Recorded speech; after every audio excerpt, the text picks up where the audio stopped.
उत्तराखंड देख रहे हैं आप आपके साथ मैं हूं परिधि जोशी। धराली आपदा की सबसे एक्सक्लूसिव तस्वीर सामने आई है। राहत और बचाव का काम जारी है और मलबा हटाया जा रहा है। सेना एनडीआरएफ एसडीआरएफ रेस्क्यू ऑपरेशन में जुटी है। तो धराली आपदा की सबसे एक्सक्लूसिव तस्वीर सामने आई। राहत और बचाव का काम जारी है। इसी के साथ साथ आपको बताते चले कि सेना एनडीआरएफ एसडीआरएफ रेस्क्यू ऑपरेशन में जुटी है। अब लगातार तस्वीरें भी सामने आ रही है। इसी के साथ आपको बताते चले कि अब ऑपरेशन में और भी ज्यादा तेजी सभी टीमों की ओर से लाई जा रही तस्वीरें आपके सामने। लगातार बता दें कि रेस्क्यू ऑपरेशन में एनडीआरएफ एसडीआरएफ की टीमें मौके पर मौजूद है और साथ ही साथ बताते चले कि लगातार तलाशी अभियान जारी है। इसके अलावा तस्वीरें भी आपके सामने जहां अब हेलीकॉप्टर के जरिए घायलों को अस्पताल तक पहुंचाया जा रहा है ताकि उन्हें समुचित उपचार जल्द से जल्द मिल सके। तो मलबे से जिंदगी बचाने की जंग लगातार जारी है। सबसे बड़ा रेस्क्यू ऑपरेशन धराली में इस वक्त हो रहा है। राहत और बचाव का काम जारी है। हेलीकॉप्टर के जरिए सभी घायलों को अब नजदीकी अस्पताल तक पहुंचाया जा रहा है ताकि उपचार उन्हें जल्द से जल्द दिया जा सके।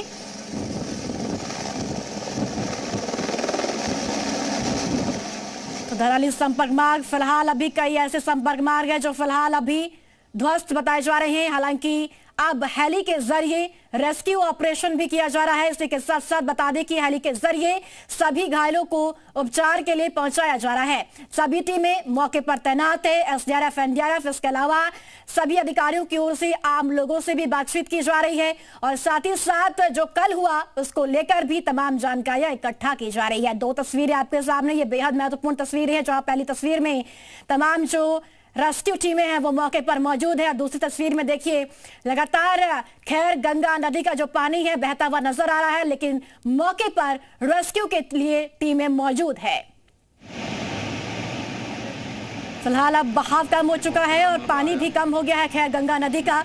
रेस्क्यू ऑपरेशन में अब और भी ज्यादा तेजी अब देखने को मिल रही है। इसके अलावा बताते चले कि कोशिश यही हो रही है कि मलबे के नीचे जो दबे लोग हैं उनको जल्द से जल्द बाहर निकाला जा सके और कई घर ऐसे हैं जिनके अंदर मलबा घुसा हुआ है। आशंका जताई जा रही है कि वहां पर भी उन घरों में कई लोगों के फंसे होने की जानकारी मिल सकती है। तो ऐसे में सभी टीमें मौके पर लगातार राहत बचाव कार्य में जुटी हुई है और साथ ही साथ बोल्डर पत्थर और पेड़ों को काटा जा रहा है, जिसके जरिए अब कोशिश ये हो रही है कि लोगों को बचाने की जो उम्मीद है वो और ज्यादा बढ़ सकती है। तस्वीरें देखिए, जहां ये तस्वीर आप देख सकते हैं, कई ऐसे घर हैं जो मलबे में तब्दील हो चुके हैं और साथ ही साथ मलबा सैलाब ऐसा आया। रामानुज हमारे साथ मौजूद है ज्यादा जानकारी के लिए। रामानुज, अभी फिलहाल क्या हालात धराली में बने हुए हैं? राहत बचाव का काम लगातार जारी है, कितनी और तेजी अब आ गई है राहत बचाव कार्य में? प्रदीप, रेस्क्यू ऑपरेशन का जो काम है वो लगातार चल रहा है। मुख्यमंत्री पुष्कर सिंह धामी खुद रेस्क्यू ऑपरेशन की कमान को संभाले हुए हैं और जिस तरह से अब तस्वीरों के जरिए आपने देखा कि मुख्यमंत्री ने जाकर के लोगों से बातचीत की, उनका हाल जाना, अधिकारियों को दिशा निर्देश दिए, जो रेस्क्यू ऑपरेशन में टीम लगी है उनकी भी हौसला अफजाई की और साथ में जो दूसरी टीम है जो पैदल मार्ग से, जो मोटर मार्ग से या फिर हेलीकॉप्टर के जरिए पहुँच रही है, वो पूरा एक बेस बना रही है ताकि जल्दी से जल्दी जो लोग फंसे हैं, जो घायल हैं, उनको सुरक्षित स्थानों पर निकाला जाए। जो घायल हैं उनको हॉस्पिटलों में भर्ती कराया जाए। दो जो घायल थे उनको मातली अब हॉस्पिटल में भर्ती कराया गया है। एसडीआरएफ और एनडीआरएफ के जवानों ने उन घायलों को बाहर निकाला है। ये तो फिलहाल रेस्क्यू ऑपरेशन ग्राउंड जीरो से चल रहा है। वहां पर 3 बड़े स्टेप उठाए गए हैं। पहला कि मोबाइल कनेक्टिविटी को दुरुस्त करने की कोशिश हो रही है और साथ में बिजली का, और दूसरा पानी की सप्लाई हो सके ताकि लोगों की जो बुनियादी जरूरतें हैं वो पूरी हो सके। अगर मोबाइल कनेक्टिविटी बढ़ेगी तो लोगों से बातचीत करने में सहूलियत हो जाएगी। एक बड़ा अपडेट ये है कि मुख्यमंत्री पुष्कर सिंह धामी आज उत्तरकाशी में ही नाइट स्टे करेंगे और वहां अधिकारियों के साथ में वो जो रेस्क्यू ऑपरेशन चल रहा है उसको लेकर मॉनिटरिंग करेंगे। दूसरा अपडेट ये है कि डिजास्टर मैनेजमेंट कंट्रोल रूम में लगातार अधिकारी बैठक कर रहे हैं। प्रभारी प्रमुख सचिव, मुख्य सचिव और साथ में तमाम जो अधिकारी हैं वो देहरादून से इस समय भी एक हाई लेवल की मीटिंग फिर से शुरू हुई है, जिसमें अभी तक का जो रेस्क्यू ऑपरेशन हुआ है उसको लेकर समीक्षा हो रही है। राम मनोज, ये बताएं कि अभी फिलहाल उत्तरकाशी का जो मौसम है उसका मिजाज कैसा देखने को मिल रहा है? मौसम विभाग क्या कह रहा है उत्तरकाशी के लिए? अभी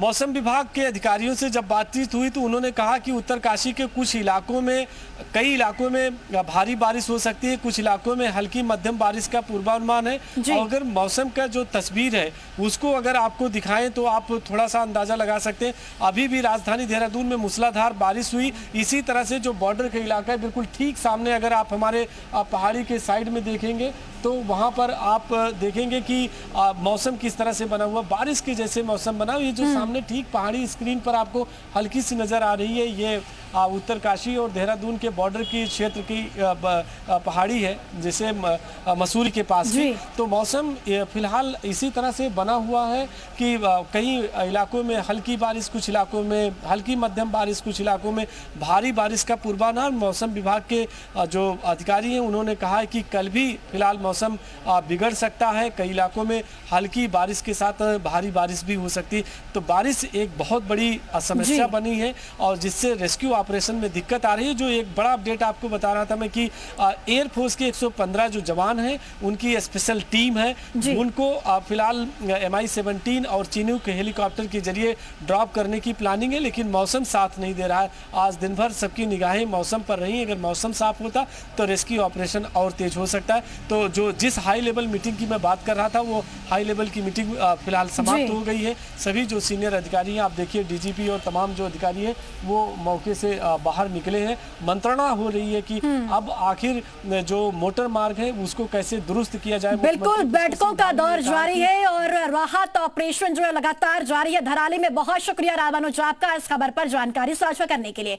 धराली में विनाशकारी सैलाब ने जो तबाही मचाई उसे देख लोगों की रूह कांप गई है और इस त्रासदी ने कईयों को लील कर दिया है और कईयों की सांसें भी अटकी है, जिसे बचाने के लिए रेस्क्यू ऑपरेशन जारी है। सेना के जवान युद्ध स्तर पर ऑपरेशन देवभूमि के जरिए जिंदगी बचाने की जंग लड़ रहे हैं। इस बीच मुख्यमंत्री ने मोर्चा भी संभाल लिया है और ग्राउंड जीरो से हालात का जायजा लिया।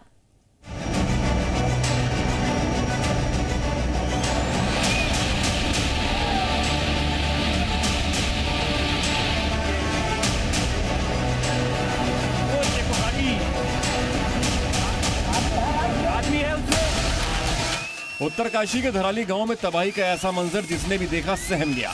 धराली में प्रकृति की ऐसी विनाशलीला इलाके के लोगों ने पहले शायद ही देखी हो। बादल फटने से खीरगंगा नदी में सैलाब आया जो कई घरों को बहा ले गया। कई जिंदगियों को लील लिया तो कई जिंदगियां मलबे में दब गईं, जिनकी तलाश जारी है। NDRF और SDRF और प्रशासन की टीमें सर्च रेस्क्यू ऑपरेशन में जुटी हुई हैं। मलबे में फंसी हर जिंदगी की तलाश हो रही है। और ये देखिए, जो ये पूरा पुल है, ये पुल टूट चुका है BRO का। 24 टन से ज्यादा क्षमता का ये बड़ा पुल है। और यहाँ पर देखिए, एक पिलर आपको सामने दिख रहा है, दूसरा पिलर इस तरफ दिख रहा है और पूरा सीमेंट का बड़ा मजबूत पुल जैसे ताश के पत्तों की तरह भागीरथी यहाँ से उखाड़ फेंक चुकी है। जिस तरह का पानी यहाँ पर है, जितना नुकसान है, आप समझ सकते हैं उस वक्त क्या मंजर रहा होगा जब ये बारिश, जब ये बादल फटे और उसके बाद से किस तरह की स्थिति यहाँ पर है। ये आप तस्वीरें देख सकते हैं, मेरे कैमरा पर्सन दिखा रहे हैं। संदीप, इससे आगे मत जाना क्योंकि आगे बहुत खतरा है। नीचे की जमीन पूरी खोखली हो चुकी है और यहाँ से भागीरथी की स्थिति क्या है, ये तस्वीरें संदीप बडौला आपको दिखा रहे हैं। धराली हादसे में अब तक 4 लोगों की मौत हुई है, जबकि 50 से ज्यादा लोग लापता हैं। हर्षिल इलाके में करीब 11 जवान लापता हैं, जिसकी तलाश में NDRF की 3 टीमें लगी हुई हैं। वहीं 150 से ज्यादा लोगों का रेस्क्यू किया जा चुका है। डिजास्टर साइट पर जो अभी टीम्स मौजूद हैं, आर्मी के कॉलम्स हैं, ITBP हैं, SDRF हैं, BRO हैं, स्थानीय प्रशासन है, इन लोगों ने अभी कार्रवाई शुरू की है राहत एवं बचाव की और तकरीबन 150 से ज़्यादा लोगों को सुरक्षित स्थानों पर पहुँचाया गया है और राहत शिविर भी स्थापित किए गए। हालांकि रेस्क्यू ऑपरेशन में जवानों को कई चुनौतियों का सामना करना पड़ रहा है। धराली तक पहुंचने वाली सड़कें धंस चुकी हैं, मौसम खराब है और मड का खतरा बना हुआ है। एक और जहां जवान तमाम चुनौतियों का सामना करते हुए रेस्क्यू ऑपरेशन में जुटे हैं, तो वहीं दूसरी ओर मुख्यमंत्री पुष्कर सिंह धामी भी हालात पर नजर बनाए हुए हैं। सीएम धामी ग्राउंड जीरो पर पहुंचे और हालात का जायजा लिया। सीएम धामी ने हवाई सर्वे किया और खीरगंगा की विनाश लीला से तबाही धराली के हालात जायजा लिया। फिर रेस्क्यू ऑपरेशन में जुटे जवानों से भी मुलाकात की। धराली पूरी तरह से जो है आपदा की चपेट में आ गया और कल की घटना के बाद कई चरणों में वहाँ मलबा आया है। जैसा आज मैंने वहाँ पर जाकर जब सभी लोगों से मुलाकात करी, लोगों से बातचीत करी और घटना के बारे में जानकारी ली, तो उन्होंने बताया कि सबसे पहले आया, उसके बाद फिर आया, दोबारा 3, 4, 5, 6 बार जो है इस प्रकार से बार बार मलबा आया। वहीं प्रधानमंत्री नरेंद्र मोदी भी हालात पर नजर बनाए हुए हैं और लगातार सीएम धामी से फीडबैक ले रहे हैं। उत्तराखंड के 4 सांसदों ने भी आज पीएम मोदी से मुलाकात की और धराली में आई त्रासदी को लेकर चर्चा की। पहाड़ों पर इस वक्त कुदरत ऐसा कहर बरपा रहा है कि लोग न केवल त्राही त्राही कर रहे हैं, बल्कि कुदरत से रहम की भीख मांग रहे हैं और आने वाले कुछ और दिन अभी भारी रहने वाले हैं, जिसके लिए मौसम विभाग ने अभी अलर्ट कर दिया है। जो है उत्तराखंड में जो है अधिकांश स्थानों पे हल्की से मध्यम वर्षा चल रही है और कहीं कहीं जो है भारी से बहुत भारी वर्षा भी मिल सकती है। तो पिछले 24 घंटों में बात करें तो जो है उत्तराखंड में जो देहरादून, टिहरी या हरिद्वार, उधम सिंह नगर में अत्यंत भारी वर्षा मिली है और कह सकते हैं कुछ स्थानों पे भारी से बहुत भारी वर्षा मिली है। तो आज भी जो एक्टिविटी कहीं कहीं जो है भारी से बहुत भारी वर्षा मिल सकती है उत्तराखंड में, तो जिसके लिए अभी जो है आज के लिए रेड भी रखा गया है उत्तराखंड को। पहाड़ों पर पिछले कई दिनों से मौसम ने बगावत कर दी है, जिसकी वजह से कहीं पर बादल फट रहे हैं तो कहीं पर लैंडस्लाइड हो रही है और धराली में कुदरत ने जो कहर बरपाया है उसमें कई जिंदगियां दब गई हैं, जिसे बचाने की जंग जारी है। ब्यूरो रिपोर्ट, जी मीडिया।